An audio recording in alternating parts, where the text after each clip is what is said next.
This video is part of the Living and Coping with Worry, Anxiety and Depression series and will focus on a range of distraction techniques. My name is Ilana Foreman and I'm an assistant psychologist within CPFT, working as part of the CAP psychology team within the Peterborough Exemplar project.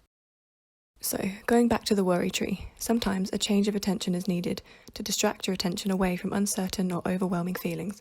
By purposely distracting yourself from the problem or worry in the short term, this allows us to take a step back and come back to the situation later with a clearer, more focused mind. So I'm going to talk through some distraction techniques. This technique involves self-soothing by using your 5 senses: sight, sound, taste, touch and smell. With each sense, it's important to try and focus all your attention to it. So with sight, this is all about stimulating your eyes. This could be by looking at some soothing colours, lights or pictures of nature. It could be watching the sunset or looking at some pictures you enjoy.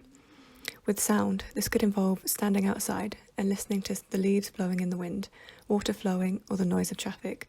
It could be playing an instrument or making a playlist of your favourite music. With taste, you could eat your favourite food or make a soothing cup of tea, chew a piece of gum, eat a sour sweet or some crunchy flavoured crisps. Whatever you choose, really focus on tasting the food one item at a time. With touch, you could pet your dog or cat, sit in a comfy chair, take a warm bath or curl up in your favourite blanket. Remember to notice the soothing feeling of whatever it is you're touching. Finally, smell. You could burn a scented candle, open a window and smell the fresh air, have a bath with your favourite soap, or smell your favourite perfume or cologne.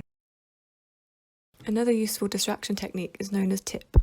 The T stands for temperature, so changes in your body temperature can help to lower your heart rate and help you feel less anxious. So something like putting your hands into some really cold water, rubbing ice around your hands and wrists, or splashing some cold water on your face can be a great distraction and help you feel calmer. The I stands for intense exercise, so increasing your body's heart rate for a few minutes can be really helpful. This could be jogging on the spot, doing some star jumps, or just some push-ups for a couple of minutes.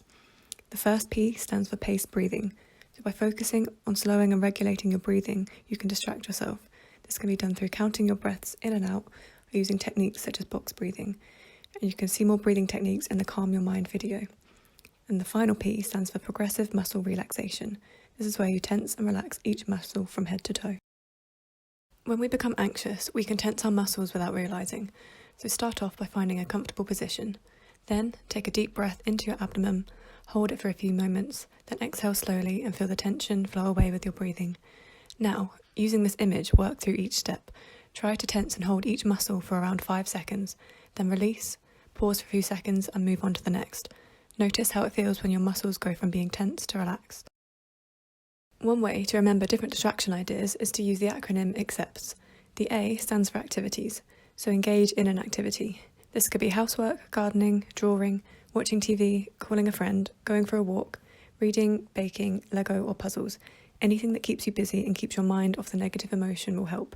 If you finish, move on to a new activity. The C stands for contributing. So maybe you could sign up to do some volunteering, help out a friend, or simply do something nice for someone else.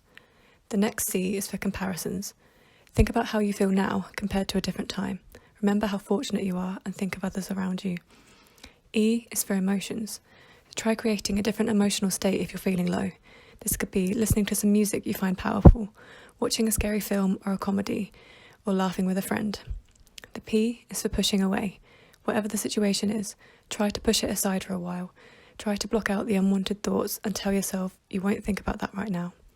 T is for thoughts. Distract your thoughts. This could be counting something, reading, memorising the words to your favourite song, or trying to learn a new language. S is for sensations. Try to feel something different. Squeeze a stress ball, take a shower, get some fresh air, dance around to some music. Whatever works best for you. A final technique is all about improving the moment, and again it's remembered by another handy acronym. I stands for Imagery, so this is where you imagine yourself in a different situation other than the one you are in. You can imagine yourself in a safe place, a beautiful place, or simply another place that's different to the one you're currently in. Imagine a beautiful beach, a peaceful forest, or visualise yourself as okay and doing well. M, this stands for meaning. Tap into what is most important to you in your life. Consider what your values are and shift your thoughts and actions so that they are in line with these values. P, prayer or practice. This doesn't necessarily mean religion, but just doing something that builds mastery. This could be reading positive quotes or lyrics to songs that help you feel positive. R stands for relaxing actions. Relaxation helps the body reduce tension often associated with emotional distress. To shift out the painful moment, try deep breathing, stretching, or progressive muscle relaxation we just talked through. Help your body feel more comfortable and calm. When your body is calm, your mind will likely feel calm as well. One thing in the moment. Tune into the present and focus on your breath in this moment, your sensations in this moment, and your thoughts.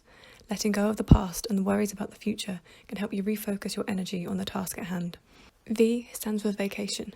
This doesn't necessarily need to be an actual trip. It can be a brief break away from your regular routine. Break out of your typical schedule for an afternoon and do something you haven't done for a while. Whether it's calling a friend, walking outside, or taking a long hot shower, this mini vacation will allow you to escape your thoughts and relax. Finally, E stands for self-encouragement and rethinking. Be honest with yourself and provide realistic yet hopeful encouragement in order to get through this difficult time. Remind yourself that the emotions you are experiencing are temporary and that you've gotten through hard times in the past. Tell yourself, this will pass, I will be okay. Keep your focus on the positive consequences that lie ahead and direct your thoughts on a healthy track. Here's a list of some other ways you can distract yourself further if you can't think of any. I've given a quick overview of these distraction techniques today. In reality, these would be done at a slower pace, so here are some links to some videos that explain each one in more detail. This brings us to the end of this video. I've covered a range of different ways you can distract yourself when you're feeling worried, anxious, or overwhelmed. Hopefully it's given you some ideas and will be useful. Thank you so much for listening and take care.